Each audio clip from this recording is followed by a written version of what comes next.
What is up, everyone? Good morning. Nick here from Comic Culture. I got Stu with me and I have Eric with me because we have one hell of a Heroes Con Hall story time.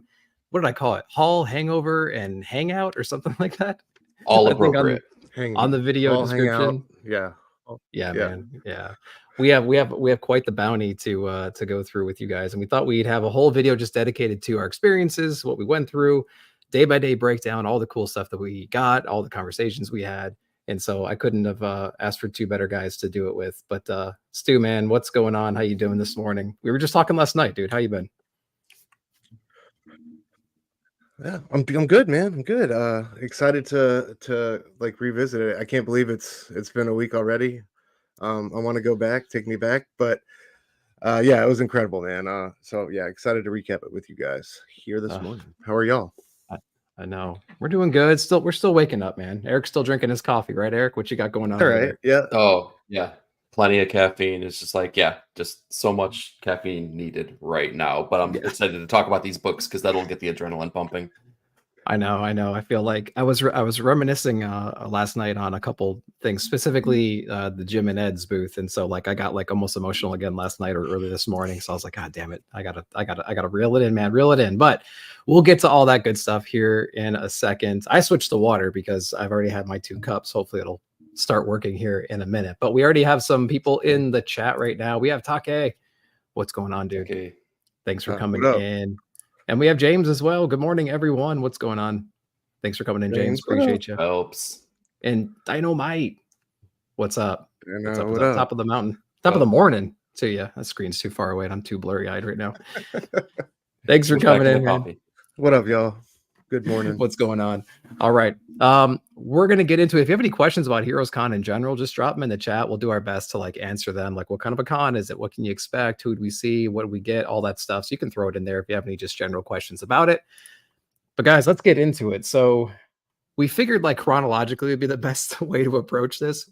Each of us has like a stack of stuff next to us probably right now. So we're going to attack this chronologically. So, Stu, you drove in, right? You drove in from Richmond. What were you doing, right? You drove in with your family. So we did on there. So we did like we also did like a kind of a family vacation around it. We went and saw the in-laws. My wife's family lives about an hour west, a little under an hour west of Charlotte. So it was perfect. You know, and thankfully he let me crash a few nights on the couch in there, but yeah, it was we drove in and the wife dropped me off, and you know, I met up with you guys, so that's how we I know you guys had flights to deal with, so Eric and I flew in around like what 4:35, something like that, local time.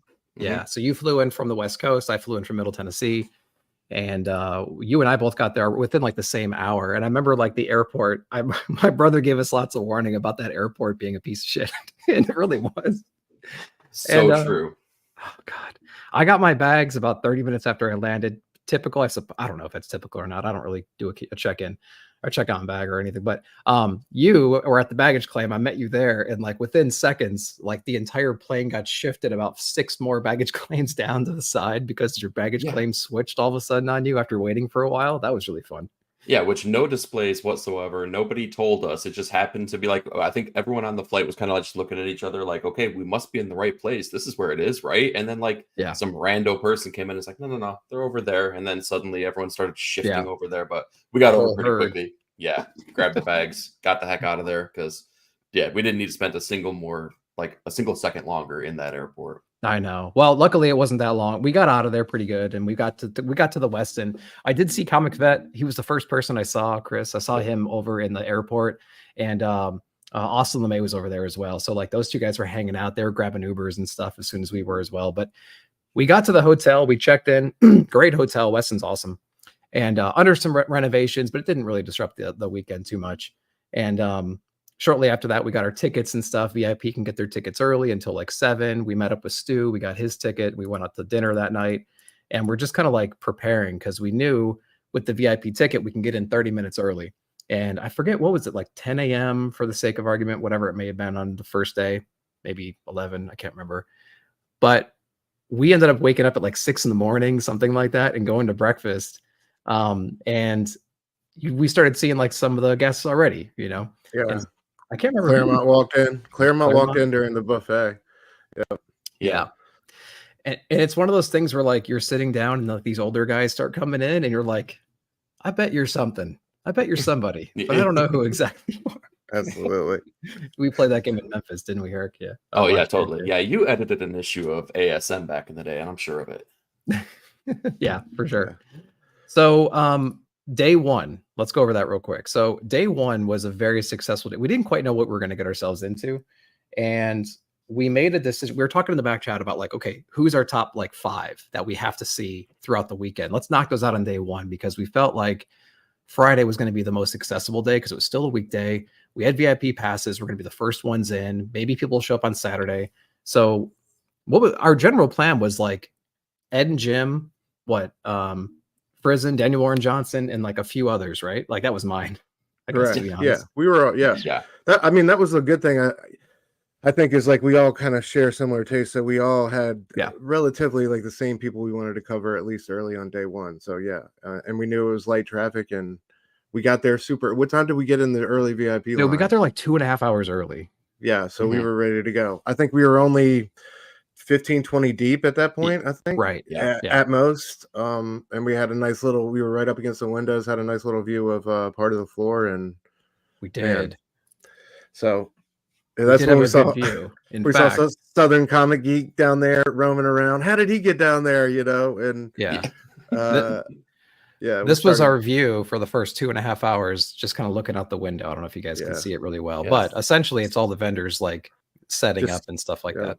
Salivating, just waiting to get in there. And it even evolved from that, because when you stand in line for 2.5 hours, we were standing there looking at people setting up their booths. Like we were staring at that one dude, like, come on, guy, you're 15 minutes out. Get your booth ready, dude. You're not ready. Right. Yeah.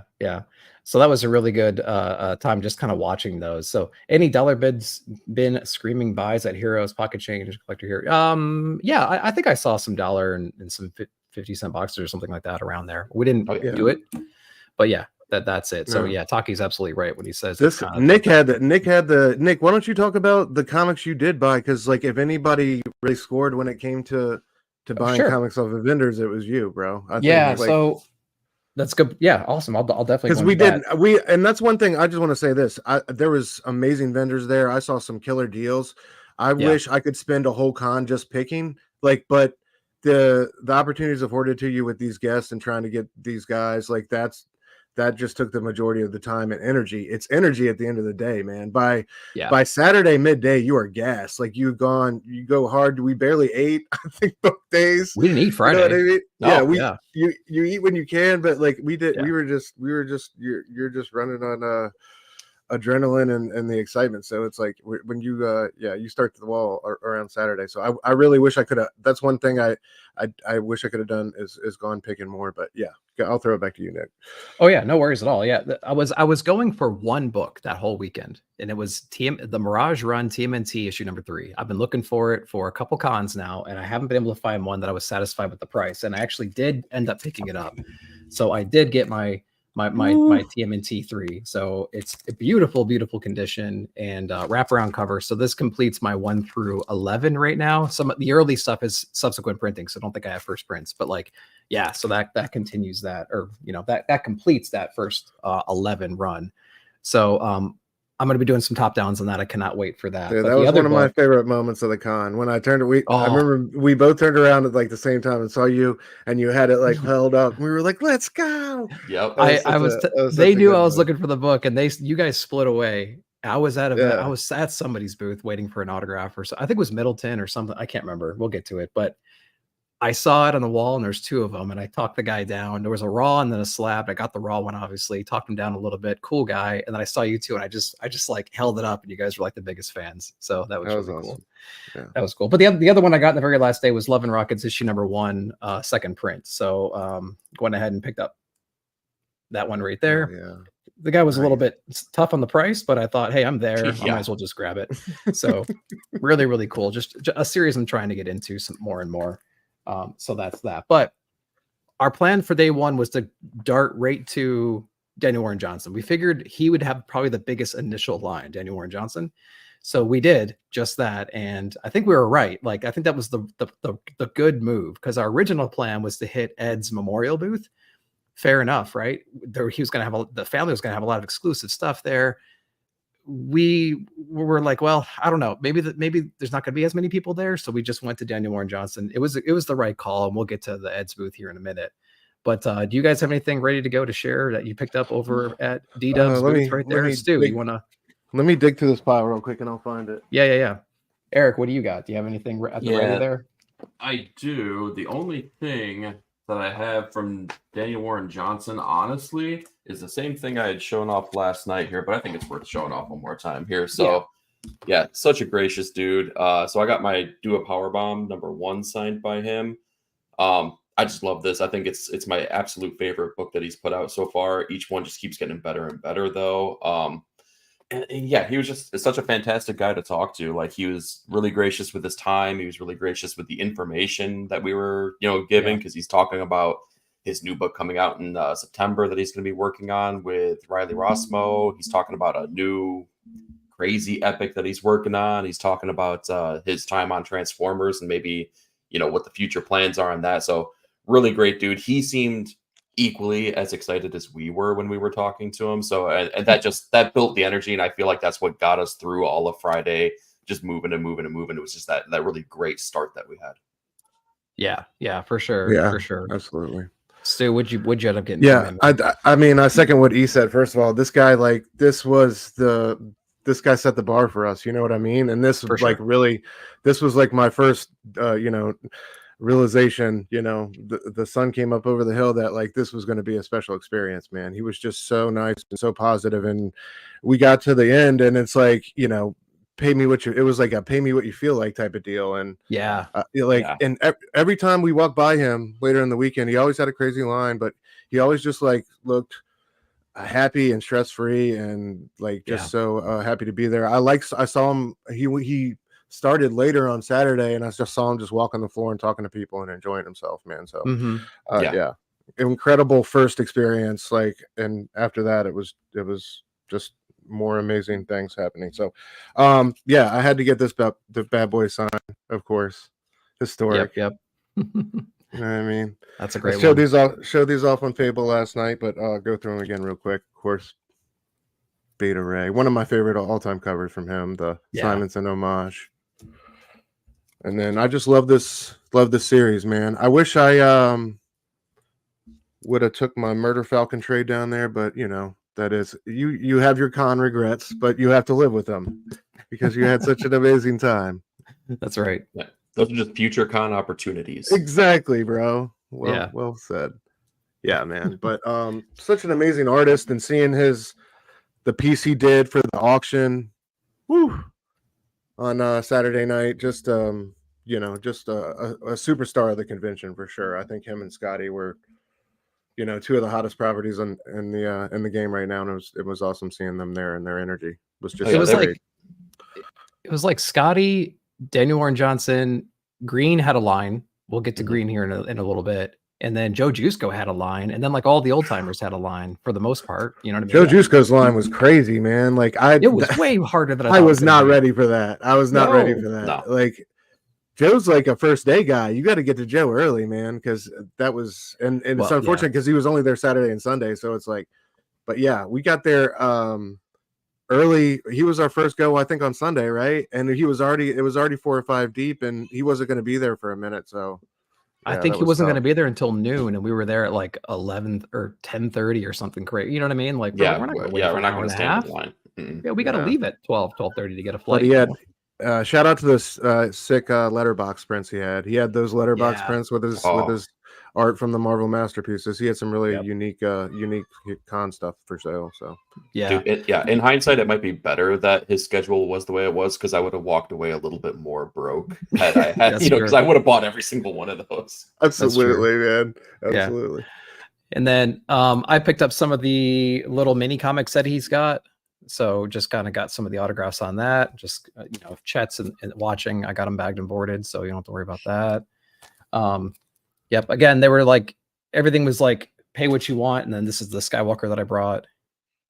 That one's cool. And then of course I got the Transformers, just like most people did.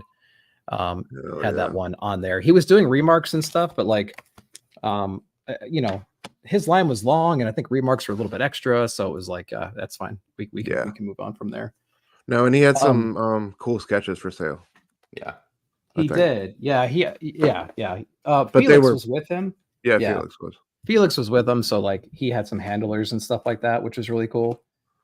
So you know, we had that going on. My next biggest one though was heading over to Frizen. So like I was worried that Daniel Warren, like a good first day for me would have been Daniel Warren Johnson, like Frizen, and some of the other people, and like Ed and Jim's booth and Marty and stuff like that. We'll get into that. And like we were able to knock out most of the stuff by like dinner time, which was insane. So I couldn't have asked for like a better outcome for day one. But Frizen was up next, and a little bit of a line. Let's live in the moment here. Let's take a deep breath and let's talk about the Frizen experience.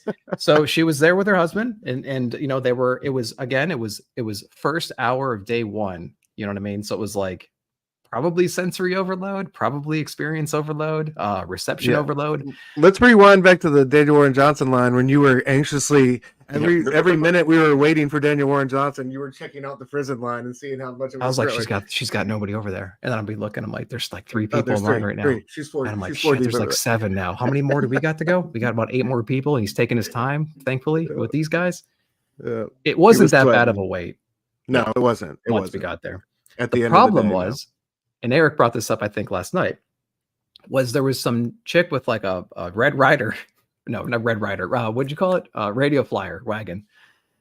And it was like full. It was short boxes and short boxes full. And like in between people that were in line, this was obviously a vendor or a retailer or somebody like that. In between every single person that was waiting in line, this person would hand Frizen like 5 more books, and she'd be like begrudgingly signing them. And other people were dropping off short boxes full of her books saying like, hey, can I come back tomorrow and grab these? Yeah, let me take your name and stuff like that and put them on the thing. And so she was like, within the first hour, she had hundreds of books to sign from people not even in line. And so I can just imagine what that would do to your mentality and your outlook. Anyways. It was overwhelming in a transactional sense for sure. And like, I just want to repeat the story I told last night. I loved when we saw her in line for Sanford. What was it? Saturday morning? Sunday, right? And we saw her walking around. She wasn't at her table yet with her husband, like talking to friends and going to tables, and they were kind of shopping. And she did like a walk by, like a couple booths over, just to see what the line was like at her table. And I can't imagine, like, it just didn't look fun for her. She looked like she was kind of dreading what the day was going to hold. And I could understand that, because it was just like, that was like, of all the people we saw, I don't think I saw with any more books to sign. Maybe Scotty. There was some people in Scotty's line with like crazy piles of books and stuff like that. But man, it was overwhelming. I kind of felt bad for her in a sense. I was going to say, both experiences that we've talked about so far were just different on both ends of the table, right? Like in the Daniel Warren Johnson, you had a line full of people that were absolutely fans. You could see it because we're all kind of like, ooh, we're gonna see him, and then you get into the Frizen line, and then you get the person that's just like mass handing over books that are clearly cannot be for that person's collection. These are for the intentions of selling later on. So it kind of dulls the experience, where Daniel Warren was like excited, obviously, and kind of feeding off of each other. I think it was probably the same thing. It's got to be a weird experience to be like, okay, I'm just doing work for you now, as opposed to like meeting a legitimate real fan. What up? That's Puff? Very true. Hey. Very true. Puff, Puff, I missed you. I know, man. Puff, I felt like Puff met everybody except us. I felt bad on this Puff. That's the thing. Is like I thought for sure I was going to meet so many more people, and like so many people that I did want to meet, I didn't get a chance, man. It was just, and it's crazy how many people I did or didn't see. You know what I mean? I felt like for as many people as I did see, there's so many people I didn't see. Just I don't know. It's such a crazy, but I don't know. It's just, you get caught up walking around and doing your thing, and you miss folks sometimes. So unfortunately.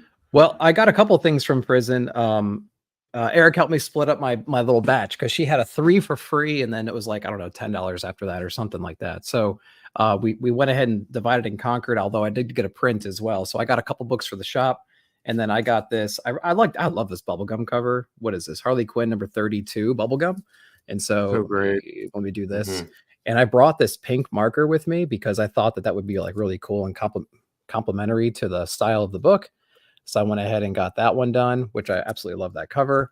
And then I got the Sandman print. So there's a lot of different prints, and this was like the most striking one up there. So I went ahead and got that one. Yep. And then she signs it with like this little marker down there in the corner.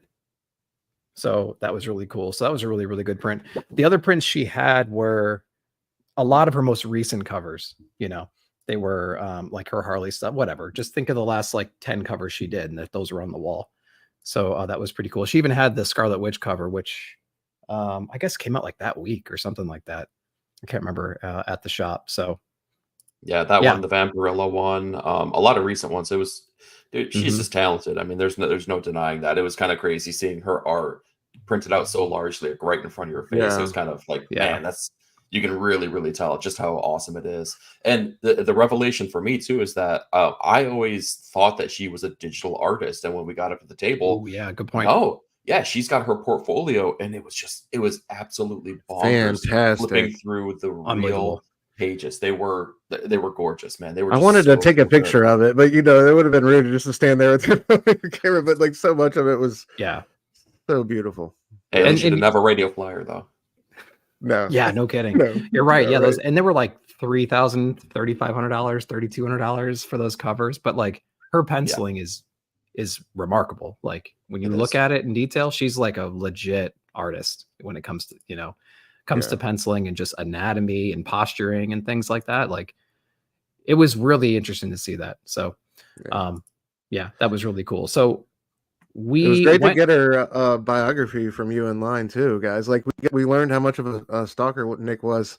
He gave us her whole rundown, her history at the Kubert school, and she was she dropped out. She learned all she needed to know, and she was off on her own. She's doing all right for herself. We learned a lot about prison, and we learned a lot about Nick. So yeah, for sure. I listened to a couple interviews and I share what I know, and all of a sudden I'm on some kind of watch list. So that's cool. Freddie, man, thanks for coming in, brother. Man. Thanks for coming in. He's been a buddy of mine for quite a long time. We used to work together and everything. So I learned a lot from that guy. Yep. He's got his own book out too. He's a comic creator. I know we got a new chapter or something coming out soon. So Freddie, we got to get a hold of you, bud.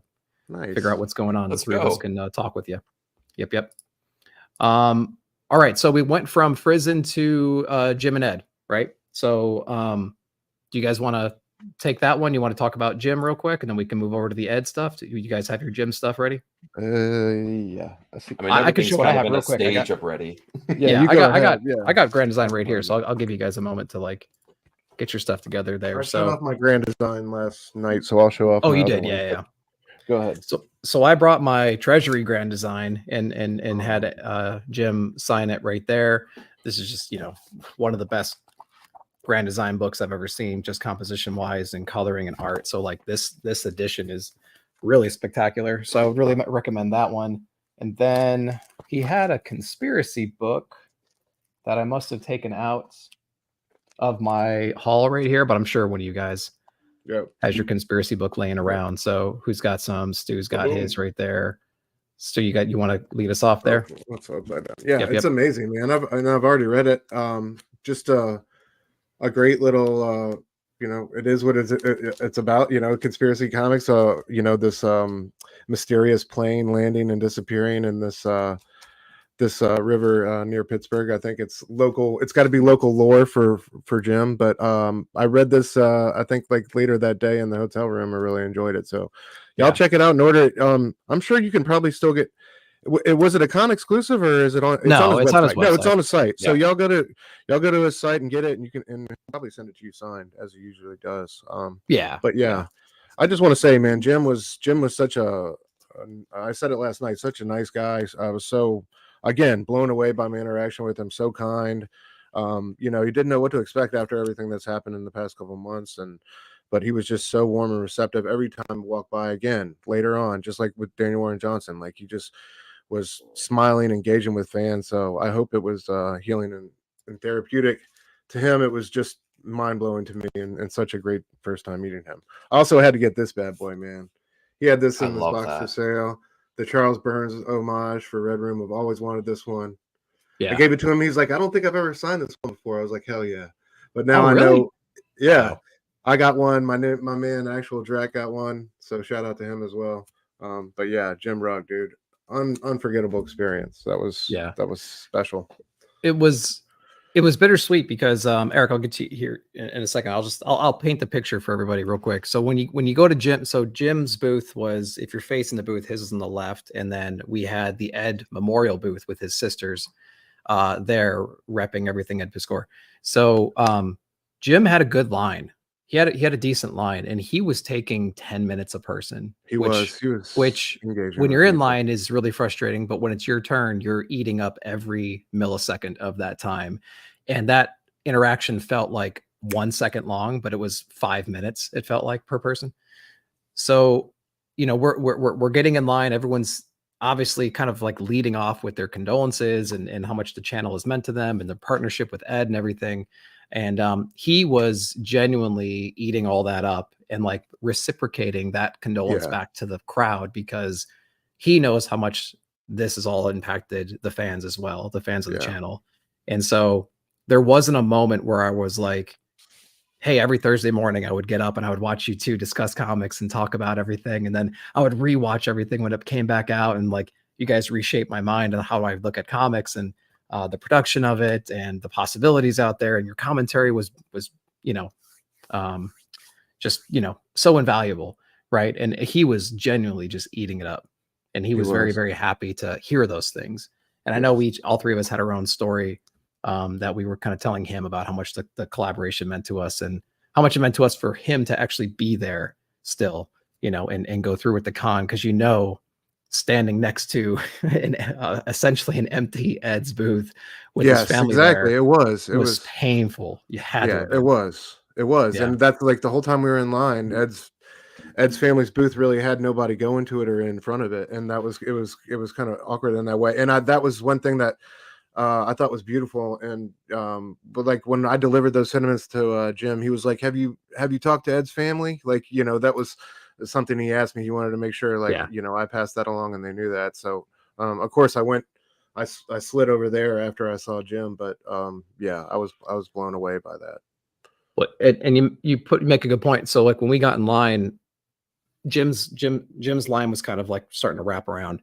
Ed's family's booth was empty, and you know that everybody in line and in Jim's line also wanted to go over to Ed's booth. You know what I mean? Like you knew that was going to happen. It was a combo deal pretty much. So like I was in line for 30 seconds before my heart broke, you know, and I was like, all right, well, this is going to take a little while. And I had to go over there and just kind of say my piece. And the sisters were really cool. They were eager to talk to people. It wasn't a weird situation. It was only weird in your own mind. And once you got there and started saying how much like the channel and everyone's meant to them, they opened up completely and were super appreciative that, you know, people showed up and helped, you know, contribute to his legacy. So that was really cool. Well said. Yep. And I think as the con went on too, that mentality, or right, that empty booth feeling went away, because, you know, Friday was like that initial onset, and it was only, you know, it was much less volume than Saturday was, because obviously Saturday is when the bigger crowd started coming in and everyone kind of was off of work. So, you know, just larger amount of people. Like, I feel like as the weekend grew, the kayfabe love, like you could just feel it radiating off of that area of the floor, though. Like it just grew and grew. And like, for me, myself, like I was extremely trepidatious about going to their booths for all the reasons that you guys, you know, had stated. You guys were just, you know, I was more cowardly, quite frankly, than you guys were, because I just didn't know how to approach them and kind of what to say and what would be appropriate. But just, you know, expressing how much of a difference I think they made to the comic book landscape. So I'm glad eventually I was able to circle back around and kind of talk to them a little bit and kind of express that. And they were just so gracious and so kind with expressing that and just giving it right back to, especially the Piscor booth, you know, his family. Were just gems of people. They were just like the most, I don't know. I don't even know how to describe it. Like, I can't imagine what it must have been like for them but I can only hope that it was something very, very healing for them to see how much of a difference Ed made in everyone's lives. Like I can't imagine it would be anything other than that. But because it felt that way for me, being able to kind of just express that back to them. Yeah, no doubt. Yeah, they were great people, and so that was really cool. I did pick up a few prints, but Eric, did you get anything from Jim's table that you had brought there ready? Yeah, same thing here. We'll make that real quick. Conspiracy Comics. I haven't gotten a chance to read any of this yet, but that was the one. Actually, Stu, you were kind enough to pick that up for me early on, and when I did circle back around, I needed to get the 1986 zine that came out here. I've been jealous of this for quite a while now. And the interesting thing here, and I think everyone kind of has their awkward moment of a con when it when they come through. And I was like, Jim, I love this book so much. I can't wait to flip through it and really kind of see it outside of like a video landscape and kind of like just thumb through it myself. Would you be so kind to sign it? And he's just like, I kind of don't sign those because the reality is it's not my material. This is all found things, that kind of celebrate that time and place. So I was like, oh, that makes sense. I feel kind of like a Goonie, but but it makes total sense. So no.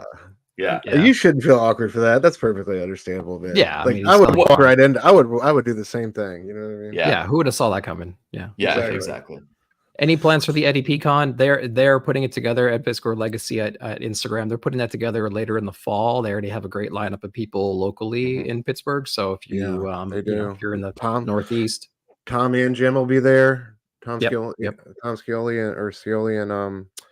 and Jim will be there. I think hopefully this experience gave them confidence to really kill that and do a great job moving forward. Because you could see that, like them running the booth, that they hadn't done anything like this before. But I thought it was, that endeared me to them even more.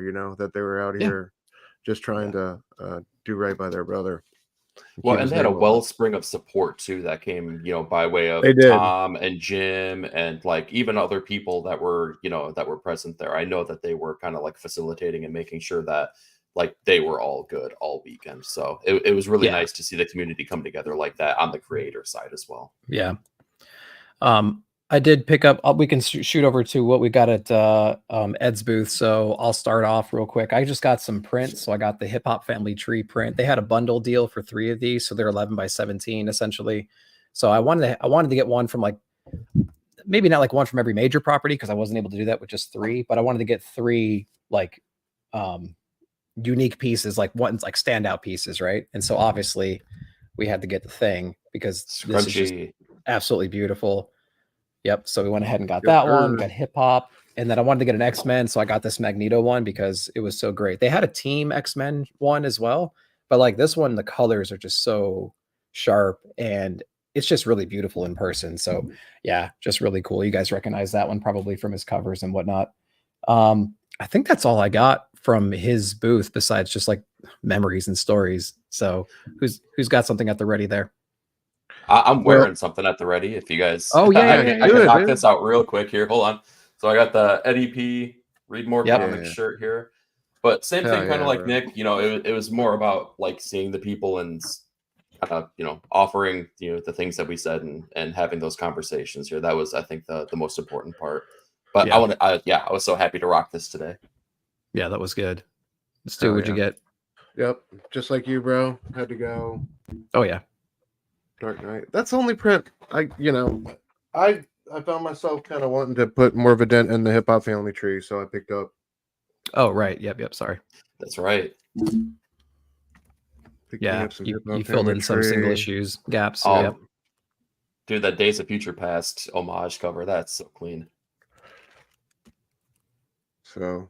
Oh, nice. Oh, yeah, and then so I think I'm over the halfway point now. I think I got like 7 or 8, so I'm getting there. Yeah, trying to put the whole thing together. They wanted $100 for number 1. I couldn't do that, like, because that was too early in the day when I still didn't know where I was going to be going on my money. But hopefully, I can get a deal on that somewhere down the line. But yeah, man. You guys brought that up with not too bad at $10 an issue. You know what I mean? So yeah, shout out to the Piscor family, dude. And here's our line buddy over at Jim Rugg's table. We got Drac in here. What's up, Drac, dude? what up? What up? Good Just seeing talking you. talking about the Jim Rugg. Talking about this bad boy, bro. Yeah, boy. Yep. Yeah, Drac, if you have any, things you want to share in the chat, I'll highlight you too about your experiences at Heroes and whatnot. It was good meeting you, man. Good seeing you.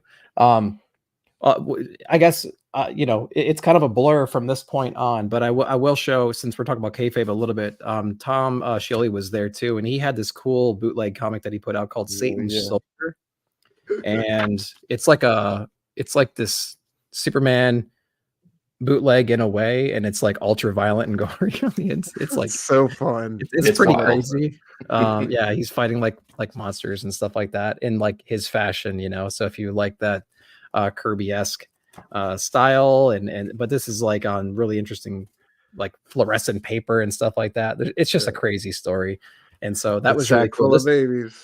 This was like unexpected for sure. I did not see me even aiming for this when I went to the con, so that was a really cool thing. I already have Witchman from him, so I think that was the only thing I picked up from Tom's booth. Did you guys get anything else? I just got that one too. So good. You got that one, Eric? I think you got that one. Yeah, I got that one, and then I also got, because I'm a noob to this. Oh right. Hey. Yeah, I had to go pick these up here, so I got I Am Stan, and when you ask for a signature, that's so Homeboy cool. does a complete remark here of Stan, so I got that. I can't wait to dive into this. I'm mad. I'm mad I didn't bring my books to get signed. You know what I mean? I don't know what I was thinking about that one, but it is what it is. Dude, you brought a straight up short box. I mean, you can't be mad at yourself. Yeah. And then we got the Jack Kirby, and kind of gave me the same dealie. That's so cool. I love that he's got the Stogie there too. That's just so fantastic. Yeah. Yeah, so I can't wait to dive into these, because obviously, like, no one has had a single bad thing to say about them, and I'm sure they're going to be fantastic and change my life. I'm not even being facetious. Without a doubt. Without a doubt. Where do you guys want to go from here? Because where do we go from here, figuratively and literally? Everything's a blur. Maybe I'm wrong, but I feel like we hit up Marty right after this. We did. Yeah. So we met our new buddy, our new best friend, Marty. Oh my god, Marty's been around for a long time, man. He was blown up on the cartoonist kayfabe. He did bootleg Spider-Man. He's done sequels to bootleg Spider-Man. He's putting out a series called Steel Streets. He has so many different comics out right now, superhero comics. He's expanding that line as well. So if you're not familiar with who Marty Keene is, definitely look him up. He's brilliant. Absolutely love the guy. And we got a chance to hang out with him. His reception was like the best, most welcoming, warm reception we've ever seen. Yeah, it was amazing. He's so funny. So good. Dude, meeting up with Marty was just like meeting up with you guys. Like, it was just like seeing an old friend again. It was fantastic. Yeah. Yeah, for sure. So, Stu, you showed off your commission you got last night from him. Let's do it again. Let's do it again. Already. I want this on the record. So, yep. What was your prompt? Dr. Doom doing something cool, please. So he opened his commission list weeks before the con, and Stu hit him up with the most vague yet unlimited possibility kind of commission request you could have asked for, and he definitely delivered. Yeah. It's so good. I knew he would, his version of cool is so cool. You know what I mean? Like the guy is cool to me. And just like the way he dresses, like I said in my Instagram post, literally like Benny the Jet Rodriguez with the blue jeans with the cuffs rolled up and the black Converse. Like his sense of style is so sick. In that picture, we're laughing so hard because I remember he said, "Man, I look like Stan Lee here," or something like that. Like his sense of humor is unmatched, man. Yeah, we're like 1, 2, 3, smile, and he yells Excelsior, or whatever. Yeah. We were losing it. He's such an amazing guy. But I got some. Hold on, let me find I got a couple other prints from him signed. I wanted to show off real quick. Oh yeah, you guys did some gap fillers in your runs, and there was his homage or his collaboration piece. Yep. And then I got the Heroes Con print. Yeah, he did that exclusively for Heroes Con, obviously, and that was actually featured on their website. So yeah, that was a really good one. All right, and then I just got all my Steel Streets. Yeah, I love his boy. like little marker he put on it. Yeah. Yeah, 1 through. I think I brought 1 through 6 with me. Nice. Got him sign all those bad boys. So that's awesome. Yeah. That's so sweet. And then I picked up a couple other books I don't have around with me, but Lost at Land and a couple of your recommendations. Life is a Cherry Blossom. Yeah. Life's Cherry Blossom. I think he picked up Slim Punk and Mop Top Pop as well. Yep. Perhaps. Yep. Yeah. Absolutely. Yeah. So. Eric, did you get anything else? I certainly did. This is again another one of the show-offs from last night, but I got my second version of Bootleg Spider-Man #1 signed. Nice. And then same thing like Stu was talking here, I got some gap fillers, so I had to catch back up here. So I got Steel Streets 8.5. Yep. With the signature on the bottom. And #9 with that awesome silver signature right there as well. Let me tell you though, the dude's attitude, demeanor, his approach to everything makes me want to sign up for the VVGA? ZZGA. ZZGA. Yeah, I'm sorry. Yeah, there we go. It makes me want to sign up for that so badly because like how do you not support a dude that's right? That's like that. Yeah. That's right. So I don't know. He was a very exciting person to me. I was so stoked. Yeah, that was to reference Bootleg Spider-Man. That was one of my favorite things when he was like, "Yeah, I gave Ramita Jr. a copy of Bootleg Spider-Man." He's like, "I love the look of horror on his face when he saw the 400-pound Mary Jane." Like, he's like, "What did you do to Mary Jane?" Yeah, it's my. What did he say? He's like, "It's my time now," or something. Yeah, like that. yeah. Imagine walking up to JR and handing him Bootleg Spider-Man. Oh man! If you've read it, if you know, you know. Yeah. So good. Exactly. That is crazy. What's up, #9? #7 here. Oh, wow. I asked him about Rogue. I asked him, man. I said, was there a #1? What was the order, man? And I don't remember the answer. I don't remember. It's more like it's harassed him. He was like, just let it be a mystery. Is it right, Eric? I think Eric and I talked about. I was like, Nick, because I said to Eric, I was like, Nick was really pressing him about that #1, wasn't he? Eric was like, yeah. I like how he kind of gave him the New York shrug or whatever, you know. He did. Like, it's okay. It's okay. He is remastering #1, Steel Streets issue #1, which I think is a really cool idea. So he's going to release it, and I think he's got a Patreon and everything. I think he's going to bundle it with some of the monthly or whatever stuff that he puts out for the Patreon members. And so, the #1 remaster is going to be really, really cool, I think. Yeah. So what's up, Fable? No worries, dude. Fable. Yep. Fable, we're just getting in the thick of it. Yeah. Get out there and support that dude, though. He deserves it. Absolutely.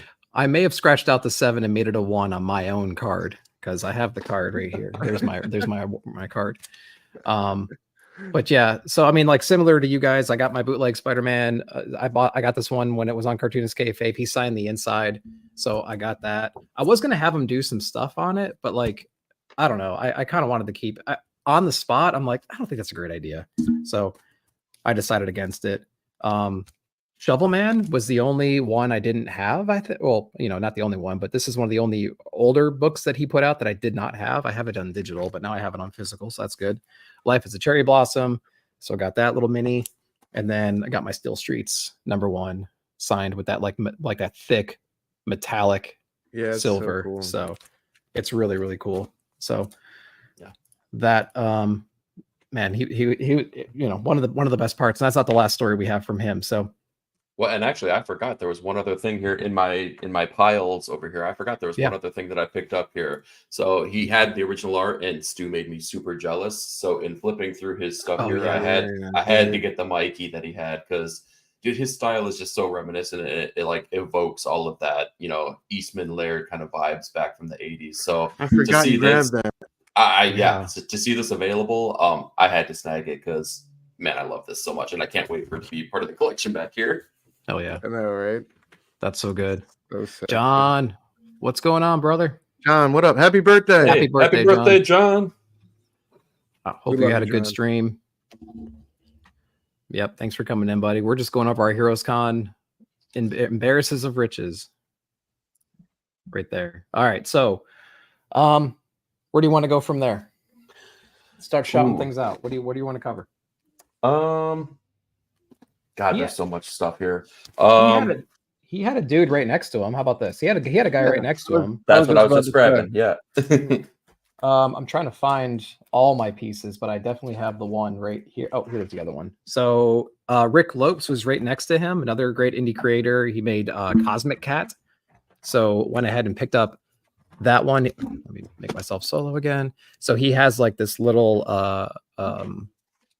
panel press, whatever, or this little mini comic, right? And so here it is right here. And then he had like a con exclusive version, which is just, I think it was on different paper. It's got the stamp, and it's like an ash can almost of this issue right here. So we have Cosmic Cat. Hopefully we're gonna hear from that guy very soon as well. He's gonna be putting out some more things, and he also has the Power #1. He had, I think, like 4 or 5 of these issues, so I went ahead and grabbed #1 to try this one out, and he went ahead and like signed it and stuff like that. And yeah, a great little homage cover right there. So yeah, he was a really cool dude as well. So I'm glad we got to meet him. It was always all those random interactions of people you never had a chance to meet or see their work before that made the whole thing special. So he was definitely in that list. Yeah, of stuff. And yeah, I got the same book here too. And I think the cool thing about this, I'm a total process nerd when it comes to this stuff. And this comic, the other one that Nick was showing off, originally was a comic strip. I think it was maybe a webcomic comic strip. And this kind of really goes over all of the layout changes and how he transitioned over from being one format over to another, and how he, laid out his pages. So I love that kind of stuff. It's so cool. And I think this is one of those kind of I won't say con exclusive kind of things, but it's the kind of things you find at a con that are just like gems, like you never even knew they would have existed otherwise. He definitely, I think, definitely helped that he was right next door to Marty, because like we saw him the first day. We saw him the first day. He was like, we were having this great interaction with Marty, and you could feel him kind of like just over there. And then like, so the second day it was nice to just kind of like slide over and show him some love. I got this. Nick, didn't you get one of? Oh yeah, I did. Thanks for reminding me. I gotta find it. This little curvy Silver Surfer that they did when he was keeping up with cartoonist kayfabes. Yeah. And then I got of course, the cover. Oh. Yep.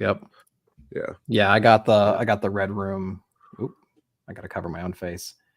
Little Red Room one right there. He had a lot of kayfabe. These are what, like 3.5 by 3.5 or whatever, 4 by 4. So like it was kind of cool. He had a whole bunch of these that you could pick through. He had a lot of kayfabe, kayfabe-tober, whatever those hashtags were, for all these different people on Instagram and stuff. So that was really cool. So yep, he was awesome as well. So hopefully we're gonna hear more from him here soon. So yeah, totally. What else you guys got? What do you want to show?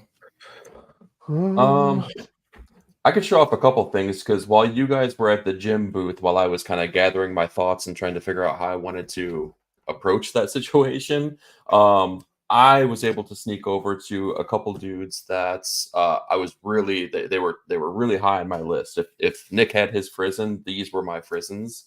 And one of the things I had was seeing Jim Mafood. This dude, he was one of the OGs. He's like one of my very first con experiences. So I had to bring a copy of Cosmic Toast, which is super rare, super limited, like one of the first self-published things that he did way back in the 90s. So I got to talk to him about this, and it was really cool talking to him, not only about this book, but just about, I was able to reminisce and say, dude, back in 2002, you totally changed the trajectory of my collecting experience, right? You opened my brain and my eyes and my ears to new music, new art approaches, new everything, right? So it was really cool getting to see him. And in seeing him, I had a piece that I knew I was going to pick up from another artist, but then I found kind of a companion piece. So there were a couple live streams that were going on kind of at the height of COVID, where there were a couple artists that were getting together, and they were doing sketches, or they were inking over printed sketches of famous artists like Frank Miller, Mike Mignola, John Byrne, things like that. And Jim Mafood had this piece that he had inked over Mike Mignola of Fing Fang Foom. So considering I got another piece that I'll show off in a second here, I had to pop this one here, because it's just so awesome. I mean, you get a little taste of Mignola, you get a little taste of what Mafood's inks over his style would be. So I loved that so much. And just, getting to talk to him about the old school cons. And the coolest thing too is kind of reminiscing where he remembered some of the stuff, because when I saw him in 2002, it was at like one of the final Wizard World cons when that was still a thing. Yeah. But right after the con was an MF Doom concert that was popping off. And at the time I was like 18 years old, right? But me and my buddy were big Doom fans. We were big, obviously, like comic book fans, and we were able to kind of like get with them because back in the day they used to do these live art shows. So whether it was on stage or like off to the side of the stage, they would be rocking these huge paintings and pieces of art while the concert was going on. So he was like, dude, you hit up the MF Doom concert after that? That was a big deal back in the day. So to remember that and to talk about it again was just so awesome. That's great. Just to show one more thing here real quick, because it is that companion piece. The artist that did the live streams, his name is Sean Crystal. Go check out Ink Pulp on YouTube. But this was the piece that I originally but I bought from him in preparation for the con. So I got this Mangog. Same thing though, inking over Mignola's work here. Mignola, yeah. Yeah, so to see both of those pieces that were done on the same stream, it just seemed like, too serendipitous to miss out on. So those are so I had good. to pick those up here. That's so sick, dude. Yeah, and seriously, go support Ink Pulp. They have a great podcast and show. It's so awesome. Yeah. That's crazy good. Yeah, experiences like that make me happy. Even if it wasn't my experience, like just knowing that you got to reminisce with him about something 22 years ago. Yeah. And he was like, what you didn't say is he was floored to see that Cosmic Toast, wasn't he? He was like, where did you he was stunned. I think that's so cool. Well, and I said it last night, it was a 20-year journey for me to get that book. Because if you know Jim Mafood's work, you probably know his Generation X Underground special that he put out way back in the day. And it was very much inspired by that issue, like the layout, the cover design, the colors, they're all the same. But it's super limited. I've only seen one copy, and that copy is the one that I own ever. So that goes to show. Don't even bother going on eBay. It's not on eBay, so don't even worry about it. Well, hey, you don't have one more searcher is off that list here, so keep looking. That's funny. Yeah, it's gonna be on my radar probably, and I don't deserve it. That's the problem. You know what I mean? I don't have like somebody else like you has that same story, and they don't have that book yet, and so I'd rather it be in their hands than mine because I don't have that story. But that's just so cool. I'm so glad you're able to come full circle and make that all happen. Yeah, but so Nick, cool. I think you got some stuff at his booth as well, didn't you? Yeah, I just got the Ballpoint Slayer Volume 1, so I went ahead and picked that one up. Yeah. Yep. So I was jealous that you guys got this one. Mafood's really, I mean, like, despite your guys' praise of the guy, like, there's only so much time and attention you can give to like so many different people. And it's like when you guys had this in your hand and were showing it, I'm like, damn it, it slipped my radar. It should have been on. You know what I mean? Like I have so many of those stories where it's like, how did I not pay attention to this guy? But there's only so much attention out there, so. I think that's the only Mafood thing I got besides this other piece I'll show at the end, but like I think that's it. Stu, did you have anything from him, or we can move on? No, you want to talk about Tony McMillan real quick? Oh, let's go to Tony, dude. Let's go to Tony. So Tony put out a book. So Tony McMillan, great indie creator. He's been around on the scene for a while. Again, he's a guy that I've just kind of hit my radar over the past 2 months, probably 3 months. Luckily, he was at the con, and luckily he's like one of the coolest guys that we met that weekend for sure. I reviewed a book on Nick at Night called Attaboy that he did most recently, and that's the book right there. It's a trade, and it was spectacular. I didn't know what I was going to get into. I just know it had really dope art, and so I was like, yeah, let me jump in. Now that I've researched him a little bit, he's put out a bunch of different books. He plays instruments as well. Really cool, grounded dude. More to come on that guy later. But I did pick up 2 pieces from him, and they are right here. So let me blow myself up. One is a kind of a satirical print, and it says, "We need girlfriends," and it has all like the classic on here. And then Namor. It says Namor is fine hoeing around, and then the Watcher, I like to watch. So like this piece, it was so funny. Everything in his portfolio was like, oh my God, did you see this? Oh my God, did you see this? But I just love the humor in this piece. Yeah, so good. His Doom is so awesome. And I know Stu's dying to show his thing right there. But the other thing was, so in Attaboy, in the first, I don't know, part somewhere, there is a shot. of him right there. There's like a full page thing right there. So I was like, oh, that's a really cool shot. Like the dude's style is really cool. Dude had the original, so I went ahead and picked that up. So I have the original page from that one right there. What I didn't do is I didn't have him sign it and like date it. I really should have done that, because it's there's no autograph, there's no signature on it. So maybe next time I see him, I'll bring this along and be like, yep, you got to do this. Blue lines are intact. You see some of the pencils as well. So like, yeah, it's really, really cool. Yeah, so absolutely. Totally dug that. And yeah, he was a really, really cool dude. Stu, I know you got some stuff from him though, man. Yeah, man. Yeah. Well, just the one really. I should have got more. But man, I had to see that. I had to do this. His love for Doom, and like you said, his Doom's so great, bro. So I had to pick this one up. My latest diss track will destroy the sucker MC Richards. Like sitting at the piano. It's so good. He had another one, the hose be like Doom, but this one just spoke to me more, man. And yeah, the hose be like, yeah. But yeah, such a great dude. His prices were super affordable. Yeah, and he was just such a joy to talk to. A guy I'm really looking forward to talking to later on, down the line. Hopefully, get him on for an interview, but also supporting his work and seeing what he comes out with next. But yeah, y'all go get that attaboy. Oh, dude, for sure. Yeah, he was really cool. Go ahead. I'm sorry. No, he will have a Kickstarter coming out July 1st. So when that hits, be sure to, the three of us are going to be promoting it. So yeah. Yep. Go ahead, Eric.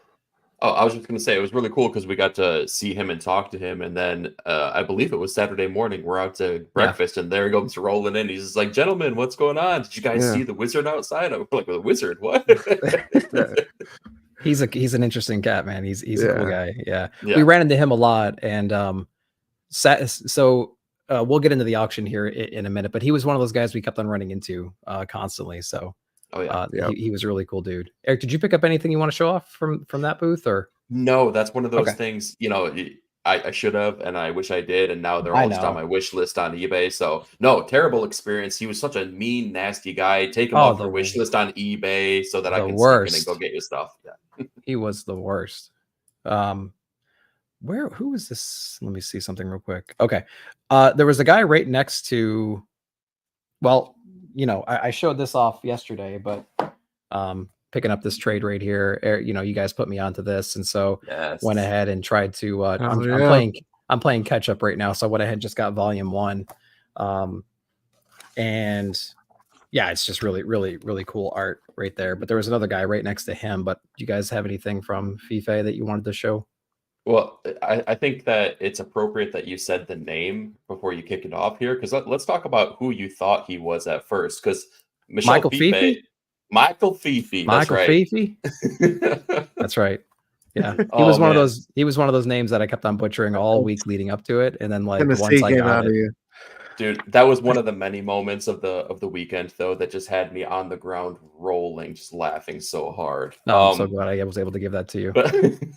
But yeah, meeting him was awesome. And like I was saying, I'm a process nerd, and clearly he is too, because he put out Creating Cobra, which is kind of like how to make comics the Marvel way for an indie comic, but it really just kind of breaks it down from his perspective. And the coolest thing, I'm still reading through it, but of course I've dove, I've kind of peeked in here and there on all parts of the book, and it's really like his approach on hey, here's how I made this comic, now go make yours. So it's a really inspiring kind of book to read. It's really cool to review his process. And in that same vein, he didn't, from what I understand, he does not sell original art at all. I think maybe he does commissions, but his Cobra work, you're not going to get it because he doesn't. Yes, good job, Drac. He doesn't sell that kind of stuff, but he had an exclusive print at the con here, which was really cool. A risograph printing of the Cobra skull. Nice. And it was kind of cool. I think he had 4 different versions of it. And I don't think anyone had picked this version of it up at the time that we were at the booth here. So I had to cop that. Yeah, that's a good one. Yeah. So that was super sick. Great to meet him and kind of talk to him as well. Yeah. Yep. For sure. Nice grab. Yeah. Stu, did you have an interaction with him? I did not. No, I played the background on Fifi No worries. I'm Fifi. I'm Fifi.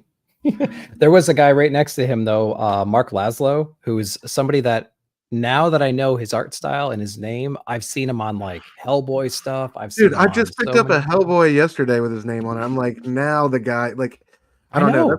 That's somebody whose name definitely came on my radar with the con. You know what I mean? Yeah, like, for sure. Dude, tell the story about the. Are you going to get to the page towards the end, or just? I thought it was interesting how. Oh, I will. Yeah. The comments about it. Yeah. I'll get to it. He's got an art style a lot of people seem to gravitate towards. So. Oh my God, yes. Again, tons of original art for sale. Quiet guy, but like, dude was determined, man. Like he was like heads down. He was working. You know what I mean? Very, very nice. Very open the conversation. Like when you started talking about his process and stuff, he was really a sweet guy and extremely talented. And I picked up one little piece from him, this Venom, and it's like, oh my gosh. This Venom right here is just so good. And you can just think, he's thinking about brains, you know what I mean? So it was just such a cool piece. And so again, very reasonably priced, tons of options. He was definitely a guy like Marty, Tony, and him were three guys I wanted to go back on Sunday and drop like another whatever on some more art. But I'm like, I already have pieces from you guys and I want to walk away with a little bit of weight in my pocket still. So I don't want to blow that load right there. So yeah, it was crazy. He was such a cool dude though. Yeah, absolutely. Did you guys pick anything up from Mark? I don't want to pass by. No, that's one of them. That's your hit list next time then, right? Opportunity. Yep, for sure, dude. I don't know where you guys want to go. Let's go to Maria real quick because I feel like I was gonna say, yeah, you had your person, I had my food, and I feel like this was Stu's girl right here. Yeah, for sure. Stu, do you want to? I have my piece ready. Do you want to lead off with this one, or what do you want to talk about with her? Just I love the interaction with her. I had heard, I talked to my boy Ronan going into this about, what her prices were and stuff like that, and she had some prices, but I got some prints and signature on the Doom. I don't think I have the Doom cover ready, but I do have the print here. But I just loved her. Then she was so kind, so easy to talk to.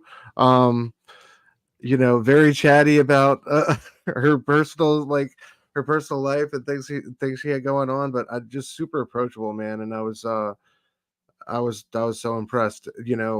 Such a great creator interaction I had with her. So definitely going to continue to support her. Obviously a huge fan, but yeah, man, she was so dope and cool and fun to speak with. Yeah. And I'm sorry, did we say who it was? I know we said Maria, but did we name Maria Wolf? Maria Wolf. My bad. Yeah. Maria Wolf. Yeah, she did. I'll throw out my print since I have it right here. I got the Wolverine. Can I back this up a little bit here? Got that Wolverine. Like she had a wall. I don't know the dimensions, but it was huge and it was full of these. It was. Dude, and so affordable. It was like $15 a print, I think. It was like it was super cheap. And she autographs it right there with her very unique style autograph. It's just so cool. And again, she was definitely chatting it up, man. She was telling you everything. We learned about her sister. We learned about her family. We learned about her mom. We learned about where she's living. We learned about the problems of being owning some, or what was it, like an apartment or a house with some friends. Like she was like, we learned a lot about a rat infestation going on. She's good at. She's a great exterminator. Absolutely, it's so good. I know more about the real estate arena in the Chicagoland area than I ever thought I would. So that's funny. Did you see the MF Doom remarks? Dude, so good. So I saw those on Sunday, and I walked by, and at that point I was tapped out. But she was sitting there drawing them when I walked by her table Sunday. I'm like, really? And I saw it, I think, on her story late, like Saturday after we got back to the hotel. I was like, damn, those look dope. And then Sunday I walked by, and she's literally doing them. I'm like, damn, it's too late now. Yeah. Here we are. But let me show the prints I got from her real quick. Yep. I got this. Get this out of the way. Yep. Got this Craven.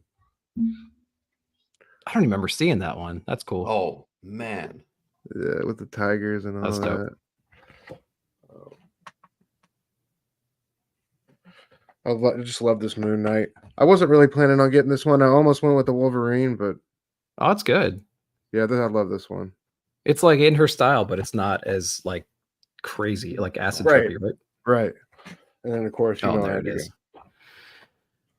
Yeah, had to go with amazing. Yeah. So was she remarking what we're talking about here? Was she remarking cover A? Is that the one we were talking about? Or was she No, she was remarking her Doom cover and putting her a Doom cover. MF Okay. Doom, an MF Doom mask on Doom. Because I remember cover A having the MF Doom mask. Didn't somebody do that at some point? I thought somebody did that. Maybe Green did that. Yeah, I think that might have been Sanford. Yeah, Sanford was doing those too. Gotcha. Okay. Yep. Sanford had a Doom remark. Yeah. I guess real quick, while we're talking about Green, I think we all got our Dooms #1 signed. I like yours, guys. I like Eric's. I like his positioning better because mine is in black and like at the bottom, But hey, I'll take it, man. He was a really cool dude. He seemed humbled, right? Yeah, he was dope, man. He was super nice. I was very impressed by he was excited to be there for sure. Yeah. Oh yeah, absolutely. And he was go ahead. He had a cool table. I love his offerings too. He had some dope prints, but again, that was Sunday, or Saturday. I don't know. But yeah, I don't know. His Doom remarks were $100 though. I couldn't go for that. Like that was just yeah. But it was a little much. Much on a Sunday after you've been buying crap all weekend. Exactly. Yeah. But similar to Daniel Warren Johnson, he was talking about some future stuff that he's got popping off. Solo work where he's the writer artist on it. So super exciting to see that kind of stuff because if you followed his work in Doom or Bitter Roots and Luke Cage and Iron Fist, man, like you already know. Yeah. What else on Green? Anything that we can't remember? I'm trying to remember if there's any stories there. He came late on Saturday. We missed him on Saturday. We came first thing Sunday morning. We got in line. We ended up seeing him. I think I saw him earlier Friday or something like that. You guys were, we peeled away whenever we could, to kind of divide and conquer. Yeah. So, that's right. Cause that's when we saw Frizen like walking around Sunday morning before she went to her booth. And didn't I think I left my copy in the hotel room and then had to go the first day. Yeah. Well, both of us did. Yeah. Mm-hmm. And we met Flash in line on Sunday because we finally got to see Flash. Right. Yeah. Hell yeah. So he was right behind us. We hung out with him for like 20 minutes while we waited. So. Yeah, because he said it was real bad earlier in the day. Flash did the Sanford line, so we got lucky. Well, and it must have been Sunday too, kind of thinking back on it, because I think we tried on Saturday, and remember, I think that was the day that he had panels to attend, so we were in line, but then like the timing just didn't add up, and he wasn't going to be at the table, so we snuck back in that last day. Yeah. I'm glad you guys got to see him. Yep. So where do we want to go from here? So we got a lot more to show. We do. And we're running out of time. So let's crazy. We want to start. Well, we can start blasting through a little bit here. So because I'd like to get some of the stories in too. But anyway, like one quick thing I'll throw out there was I got to see Jesse Lonergan, and so he's an artist for Man's Best, and so went ahead and grabbed this copy issue #3 because that one didn't come out, and of course he autographed it for me there. And then he had a print there that I thought was just so dope, so I went ahead and picked up this print. It's just like like a random space chick, it was kind of cool. It might be from a book that I haven't read that he's done, who knows, but like I just love the characterization there. So that was really cool. What do you guys got? Anything you want to show real quick? I got a print from him. This oh, you did? Nice. Card. Yeah. Oh, the tarot card? Nice. He's got this tarot deck coming out later at some point, he said, but I guess he said all his artwork's done on it, but yeah, I just dug this. Cool. I think I'm gonna frame this and give it to my daughter. It's her, I think she'd like it. So yeah, there you go. That'd be really cool. I didn't pick anything up from his booth, but I got to say, like I've been enjoying Man's Best. I think it's a pretty solid story and a really great looking book. But the thing is, looking through his original pages and kind of like running your thumb over the pages and feeling the zipatone on there and the ink, and it just made the experience so much better. And he was even gracious enough, like he kind of flipped open the book and he was kind of comparing. Here's the original page. Here's how the page was presented on the actual book itself. So. I don't know. It just looked fantastic. Yeah. It really did. I wish I could have got some of that original art. The original art was insane. His prices weren't bad at all either. Like very reasonable. No. Yeah, they weren't bad. I mean, like, again, once you're on like late Saturday into Sunday and you're looking at like $200 pages. It's just like, oh, it's like, depending on what your budget was going in, that's not unreasonable compared to other things we've seen. You know what I mean? No. Like that's the lower end for OA pages. So, you know, it is what it is. So yeah, there's a multiverse of cons where we walk away with completely different hauls depending on what booths we hit first, you know? That's true. I'm just going to grab a couple random things real quick. So Greg and Fake. So we got to see... Nice, yeah. Somebody educate me, but like Greg and Fake, that's two different people. I don't want to be like that stupid. Greg and Fake is two different people, right? Like that. But there's only one dude there, but he signs both of them. So like I'm in this weird headspace where like I need to be educated. So please feel free to make fun of me. So American Nature came out this week, and I got that one signed. He had a whole bunch of books out, so I got this copy, I guess, the same week it came out. And then Santos Sisters, number 1, 56 page. So went ahead and got that one. And then it looks like there's some reprints, because here's another number 1. Maybe it's a different volume. I don't know. I'm too ignorant. I'm just barely getting into it. I'm starting to pay attention though. And then issue number 4, and then issue number 5. So just trying to get into it and, you know, see what it's all about. Shout out to Taki for putting that on my radar for sure. And I got to do some more research to figure out what the hell I actually have in my possession right now. Yeah. So yeah, nice pickups. Stu, do you have any one-offs real quick that you wanted to mention? Anything at hand? No, I got a couple of those. Hope you went mute on us. My bad. Yeah, I just got a couple of those Santos ones, same ones you did at his table. But yeah, it's cool meeting him. Yeah. Yeah. Eric, same thing. Yeah, same thing. I was going to say right adjacent to his table too, we had the Cosmic Lion booth. Did you guys want to dive in and start talking about some of that stuff?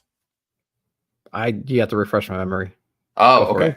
All right. Well, we'll start with one of the comics that we picked up here. So, right. Yeah, Boy Monster by Morgan Heron. This was super cool. I picked up issue number 1. This is one of the few books that I've been able to read since getting back from the con.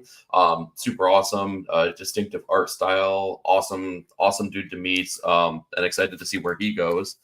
The other thing that I picked up from Cosmic Lion is How to Feud the Marvel Way, which, let me tell you, this might be my single favorite book that I've gotten from the con. I read through this, and it is a very thoughtful but very jabbing portrayal of the Stan and Jack feud. But it doesn't take a side, which is super cool. And I really can't wait to dive back into this after I read I Am Stan and the Jack Kirby King of Comics book from Tom Scioli, because I think that'll offer another perspective.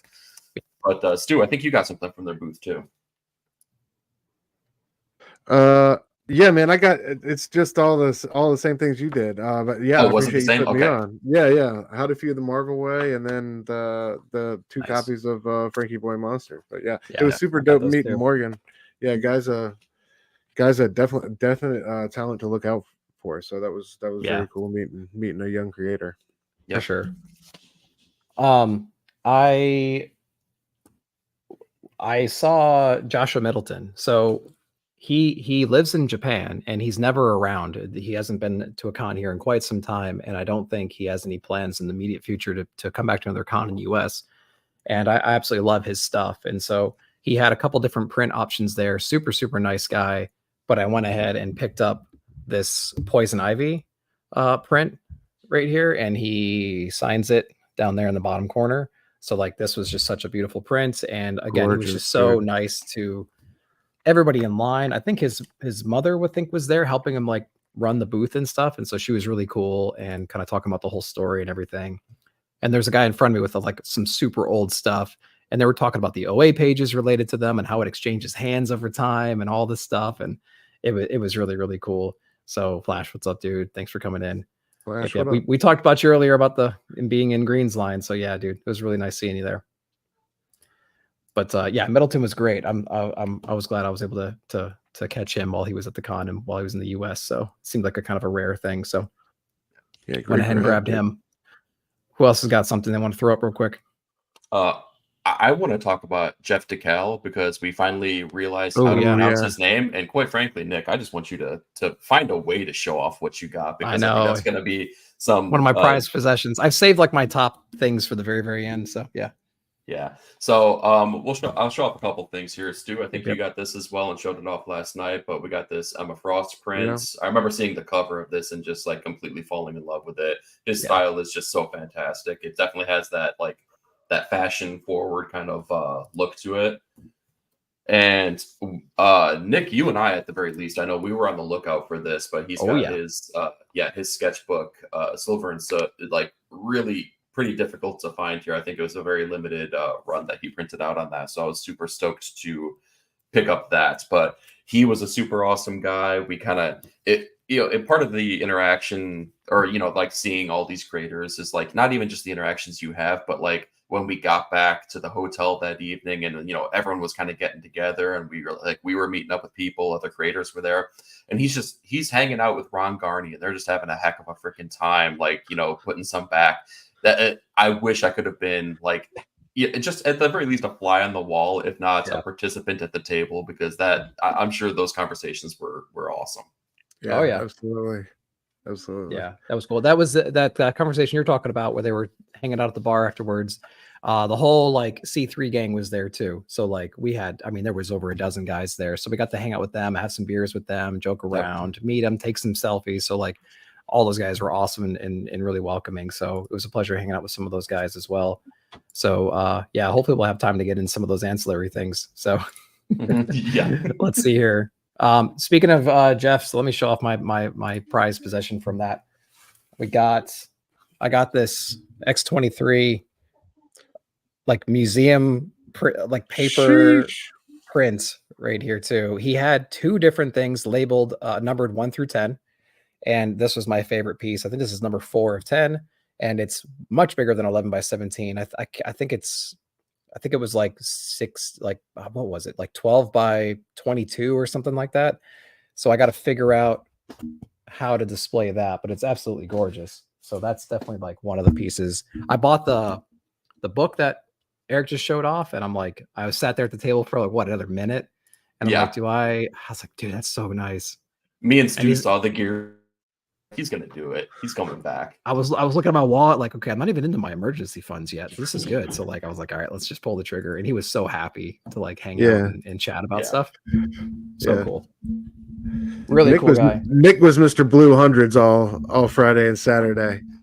Friday and Mr. Big Baller. Yeah, I was only packing the big bucks then. Yeah. Sunday was a different story, but I came home. I came home. It all for sure. Yeah. And then what do you guys got sitting right there? I could rapid fire a couple like sketchbook kind of things here because I got a handful of those from some creators. Yeah. So I'll start with Marcus Cripps here. Let me show this sideways. So he's got just it kind of like similar to the little things that the dudes here were showing from Rick Lopez. He has a whole sketchbook. Actually, let me take it off. I'll show a couple pictures here. If it'll come out of the bag. That's not how rapid fire works.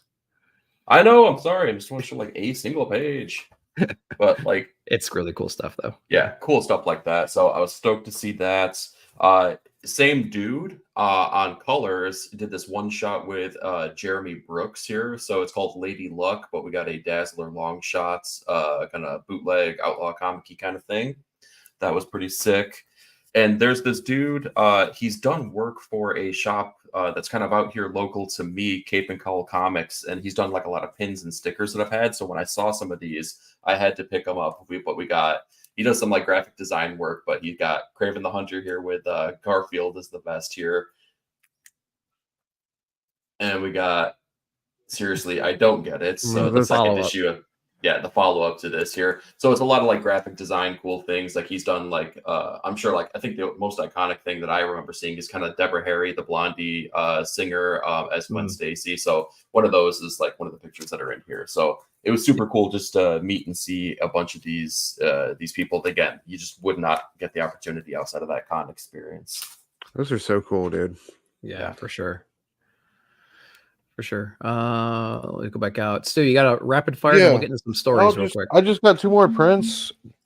And then all I really got besides that is some signed stuff. Signed books. Yep. This one was a Sunday buy, man. I walked by it a bunch of times. Colleen Duran I just love this piece, man. I'm not familiar with her work. She's done a book with Neil Gaiman though. So y'all check her out. But she was an incredibly nice lady. Yeah, sign this for me down at the bottom. But yeah, I just love this, man. Batman comes in second right next to Doom. So I had to get me a Batman print. And speaking of Batman, I wanted some type of Batman Michael Cho print. I was able to. This is one of my favorite prints I got at the con, dude. It was really good. That's awesome. Yeah, just so cool. All the different versions. I love all those characterizations. So good. So hell yeah. Yeah. Those are just my two friends. Oh, let me show off. Real quick, shout out to the guys, Comics Curing Cancer. I showed this off last night on the Blaine Fable show, but the Spider-Man print that they're doing, raising money for good cause. I think they're already at what 10K or something like that. Yeah.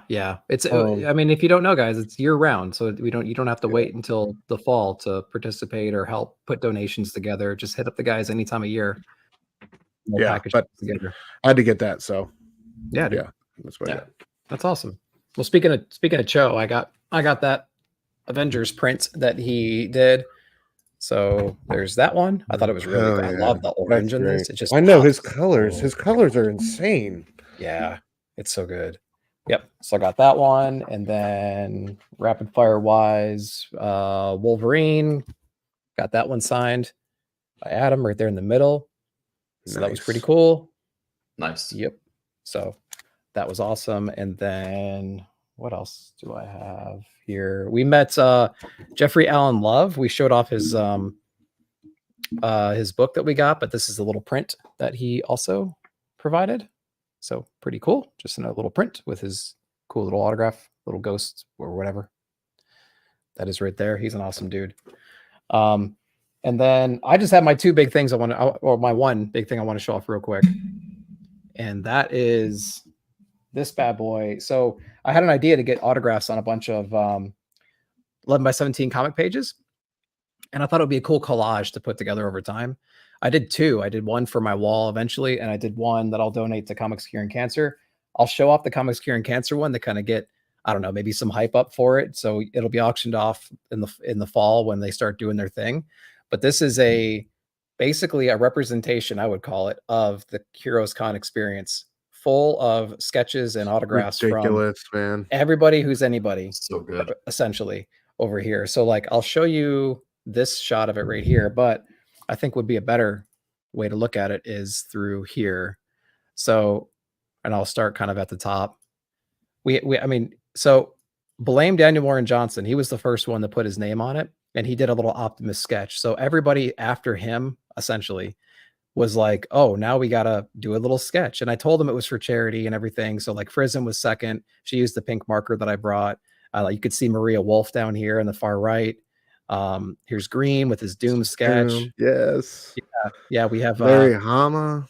We have Larry Hama across the bottom. We have Adam Hughes, Ron Garney, Jim Rugg. We have Jesse in the bottom left with the Magneto. We got Mafood with the Batman. We got Jimmy Palmiotti or whatever. How do you pronounce his name? You got it. Yeah, you're good. Palmiotti. He did the Jonah Hex in the far left with a cigarette, and he noticed it was for cancer and turned it into a dandelion. So if you can see that down on the right or on the left side over here. I love that. I love it. We have Mahdi up here with his Steel Streets. We have Greg and Fake. We have Qbert. We have right above Comics Curing Cancer. We have Matt Kent. Matt Kent. Thank you so much. There's so many people on here. We have Fife on here as well with his little weird triangle person right over here. The thing that Stu was talking about earlier, Mark Laszlo on the far right, he's got this character right here above Batman's head. There was not so many people that signed this and remarked on it mentioned, who's that guy? He's got really great characterization. So many compliments. I mean, from the legends down to the indie creators, the up and comers, everybody uncanny. It was commented on his characterization. So I made sure to let him know on social media. I was like, dude, I just want to let you know, you got the most remarks of everybody from your peers. So this on the side, this on the edge far right is Jeff Decal. So there he is. Of course, we have Ryan Brown with his 8 Billion Genies. We have Amanda Connor in the middle, McMillan. We got Rick Leonardi. We got Jim Shooter. We got Tony's Jeffrey just so Allen good. Love. That McMillan is so good. Yeah, the McMillan's awesome. And Leonardi did a killer job up top too in the top. Yeah, absolutely. Top right. Middleton over here with the eyes. He wasn't remarking either, and he did it for just the sheet. So there's that. So like this thing. Tell him what. Oh, do you have the other one? What Leonardi said about Shooter? Putting the cloud over I do. Yeah, let me pull that one up. So here's mine. So I have one very similar, except there's more remarks on the other one than this one because people were more generous with the charity one, which is perfectly fine. Yeah. When Leonardi did his 2099, Shooter already signed it, and he was doing the ink blot over here and expanding it, and he started wrapping it around Shooter, and he's like, "I'm gonna cover up Shooter's name." But he quickly retracted that and said, nah, the dude helped give me a job and everything. So that was a really funny little take right there, but super generous, man. He was busy that week. Oh man. Yeah, he was. He took his time with these, so this is a shot of my sheet. Very similar. Jimmy did a Daredevil. Jim changed the profile. Daniel did Murder Falcon. Tom did a side profile. Kyle Starks did a Peacemaker. I get those Peacemaker. Yeah, I get those confused every single time. Mafood over here did a great one. Here's Mark Lesko again with his or Laszlo with his Hellboy, which is really cool. Yeah, just so Maria cool. Wolf killed it too with her signature. She did a great job. Sick. Yeah. So that's kind of this. These are like my two prized possessions for the con. That I thought were just outstanding. That was a great idea, dude. Great idea, and congrats to you. I think it's going to raise a lot of money for charity. I hope so. So I'll join the guys in the stream in the fall. We'll be auctioning this piece off, and it's going to go to a good cause. So I'm glad it turned out so well. Yeah. So, there's that. So I know we only have a few minutes left, but do we have any main story you want to talk about, the auction or something like that, at least at this point, or what do you want to talk about? Yeah, for sure. Yeah, the auction would probably be a good thing. Yeah. So Saturday night, so keep me honest, guys. Saturday night after the con, it was supposed to start around 7:30 or something like that. It didn't start until almost damn near 9. It felt like, but for sure there was an auction where there's tons of original art from a lot of the creators that were going to be at the con posted on these giant walls. What, 1,000 people? I don't know. I don't want to overreact, but it felt like it, right? Yeah, for sure. And you had paddles. It was auction style, right? Dude up front on a podium, rifling things off. And so it was going to be a long night. We kind of knew that based on the pace and the way that the auction started. The two stories I want to bring up for this whole thing is Daniel Warren Johnson and Scotty Young, because those are the two like highlights, I would say, from the auction itself. And I see Southern Comic Geeks in here too. He actually picked up a piece during the auction, and so did DJ Link. So, great meeting you, bro. Congratulations, dude. Absolutely. Congratulations on that. But Daniel Warren Johnson painted this amazing thing. You can find it on the Heroes social media. I should have had an image ready, but essentially it was Optimus with like his flaming axe, right? Just like chopping Megatron's arm off. And it was like the gnarliest thing. Huge piece, beautifully done. Painted on Saturday, I think. Saturday morning. You guys saw him do it, I think, right? We didn't see Daniel Warren doing it, but I know, he was up there rocking it live. I watched Scotty though. Exactly. Oh, right. Okay, that was the one. Yeah. So they were painting these live in like the corner of the room, so it was really cool during the con time frame. But Daniel's went up. A lot of these pieces were going for hundreds of dollars, low thousands, things like that. When D-Dubs got up there, and his piece was up there, rather, he's pacing the floor. He's got he's mingling with people. Scotty's got his whatever drink, and he's walking around like trying to hype people up, like, all right, he's coming up, but my piece is like 3 or 4 after him, so we'll see what his go for, and then I got to see how much like hyping up I need to do to make sure my piece beats him. It was that kind of mentality in the room. That's what it felt like for me. And so Daniel Warren Johnson, man, as soon as those paddles went up, it was thousands and thousands and thousands. All of a sudden it was up to like 8,000, 10,000, and we were trying to guess like, where do you think this is going to go? And eventually it landed at $11,000 for that piece. And it was like standing ovation. Everyone was going crazy. But that's when it was Scotty's turn about 3 or 4 pieces later. And you can see him going through the crowd, rubbing elbows with certain people, you know what I mean? Like trying to get the hype up. And his piece comes out and like kind of slow to start, man. we didn't quite know what it was going to do. And it eventually got up and surpassed and went to 13,000.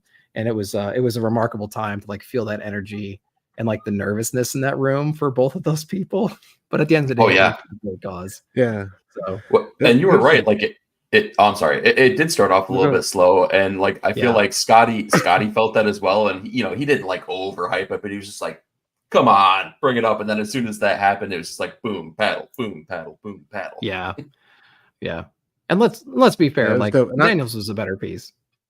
You know what I mean? Oh my god, it was so sick. And like in retrospect, 11K seems like a steal because that's like a timeless piece of art, man. Like that was super crazy and dope. What I liked was like the other guys' pieces. There was some piece that boat or whatever, like Scotty and his friends were bidding on.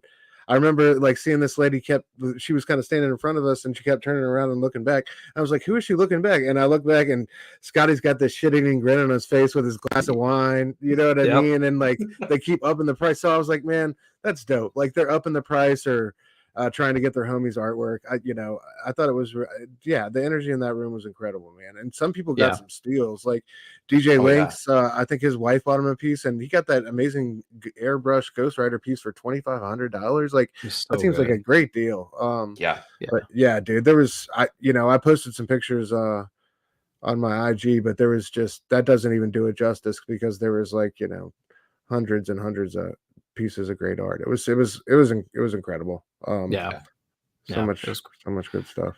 And it was damn near midnight by the time we left, and they still had, I don't know, 20 pieces to go or something like that. It seemed like they hadn't even reached the other side of that wall yet. So it was kind of incredible. And Jim Ruggs was coming up. It was towards the end, which I was sad to not be around to hear all that one. So Agent supposedly proxy bid. Yeah, of course. No. Yeah. One of them was a phone bid, right? I heard after the fact. Like I think Scotty's or somebody was the winning bid was a phone bid, which I thought was interesting. Oh, interesting. Yeah. Jake, remember how much Jim Ruggs went for? Were you around for Jim Rugg or Drac if you were around too?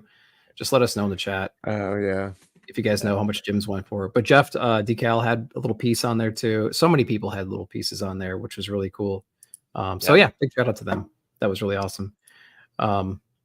The environment too was just so cool too, because like we had all the artists around us, but like if you just hit the lobby, that like the doors were open there, like you peek your head out, you got Jimmy Palmiotti like bullshitting with Claremont out there. We had like all the essential sequential dudes right in front of us. We saw like Scotty was to our right. Like it was just such a cool, like you could feel the room vibrating with all the creativity. It was awesome. Yeah, and that was the theme of the whole weekend, to be honest with you, to kind of like wrap it up for you guys. It's like whenever you would go somewhere, you would run into a creator. Like Sunday morning, we're downstairs, and this happened like every morning. It's not if it felt like, but Claremont's just chilling downstairs in the lobby, or not in the lobby, in the restaurant, just sitting there by himself, and he's like engaging fans as they walk through, assuming that, of course, we all know who he is. You know what I mean? And so that was cool to sit down next to him and just start talking about stuff. Yeah, that's amazing. Dude, that's a nicer way. I would have said we had breakfast with Claremont and left it. He came over and sat with us and started chit-chatting and talking about Kitty Pryde. Yeah. So he seemed annoyed at not annoyed, but I don't know. I like when we told him about the art auction and Scotty's 13K. That was funny. And Nick, you're like, it's kind of tough for writers. You can't throw a book up on the wall and it's a lot of 15 signatures. What is he gonna do? Put a single page of like script on the wall and sell it for 10,000? It's like it's not gonna happen, right? Yeah, that was funny. He played a lot. He was like, us writer hacks. Who are we? That's funny. I believe Jim's went for 2,000. I wouldn't doubt it. He did an Indie Island thing. It was black and white. It was an island. It said Indie Island on the thing, and it had a message in a bottle floating towards it or away from it or whatever. So it was a cool little piece. I think that might have been one of the shirt designs that you could get printed live at the place. Oh, that would make sense. Just like Michelle Fife's and stuff like that he had up there. Jeffrey Allen Love's piece was awesome. That Weapon X piece that was primarily his black and white, but it had the red eyes. That was so sick. Yeah, that was good. It was just a great time. They had a bar on the other side. You had to pay obviously, and then you can come in and hang out. So it was just a really cool environment to see all that. That night, we kind of split away. You guys have your funny interaction. with the elevator and stuff and but I dipped out and went to the bar, and I met up with Marty and Jesse. You left us. Dipped out. You left dipped us. out is one way to put it. Yeah, abandoned us. This is what happened for the record. Went and hung out with all the cool kids. The doors open for the elevator, and me and Eric get on, and Stu's gone. The door's shut. We don't know where Stu is. We're like, shit. Those doors shut so quick though on those elevators. They do. And then we hit 5 floors because there's tons of other people coming and going for other events. We go back down to the lobby. Stu's gone. We have no idea where he is. I'm like, I'm gonna hit the bar real quick because Marty said he was gonna be there. I'm gonna go see if he's there, and if he's not, I'll be right back. And so then I went to the bar. Eric goes upstairs, and Stu got his cardio in that night. I did 7 flights of stairs. Yeah. He did 9 flights of stairs. Well, I guess. We were on 2, right? And I walked at 9. Yeah. So yeah, I definitely got my cardio in. That was hilarious. Yeah, because and Nick, you like kind of you like downplayed it a little bit because we started at 2, we went to 9. We were like, crap, we got to go back to get Stu. We tried to go back to 2, but in doing so, we go to 21, we go to 23, we're down to 7. We're down to 2. Stu's gone. So it's like we hit up so many floors of this place just trying to get back to him. And so we hit 9 again. And I'm like, all right, I'll get out. I'm going to see if dude's there. Yeah, they did. And you're like, all right, I'm going to go hit up the lobby just in case he's still down there. So we split up. And that's where Nick made the genius choice of being like, well, F those guys. I'm going to the bar. Yeah, you went to the bar. Oh, I'll go to the bar. Maybe earlier that night during the auction, I did say I ran into Marty and he's going to hit up he's hitting up the bar. So in the back of my mind, I'm like, I'm leaving from here. I'm going to go to the bar. And so that's what I ended up doing. But it was Marty. It was Tony McMillan. It was Jesse Lonergan. And then like all the C3 guys were outside, and Shooter was at the bar like always. And it was just it was a really cool out. We spent about an hour with those guys just hanging out and talking and shooting the shit. And it was cool just watching the 3 of those guys who have known each other for years just kind of, rib each other over and over and over again and just kind of be part of that conversation. So it was cool. I think I ended up getting back to the room at like 1.